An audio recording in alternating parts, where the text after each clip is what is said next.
So ayan po mga kaibigan, ay napakalaking sunog po dito sa lugar na ito mga kaibigan, no? Ayan po, talagang mataas po ang init po mga kaibigan.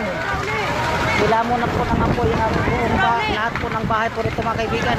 Ayan po, talagang ay napakalaking sunog po ngayon, araw na to. Araw po ito ng Sabado po mga kaibigan, no?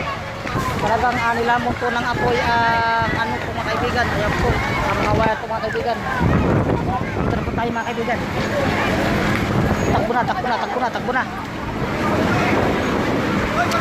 Napakainit po mga kaibigan, kahit malayo na po mga kaibigan, no?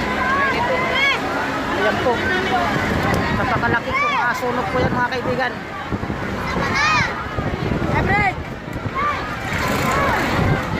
Talagang ay nilamon po ang isang buong lugar po dito sa Manila po mga kaibigan, no? Ayan po, sunog, napakalaki. Anong lugar to kaya? Anong lugar to?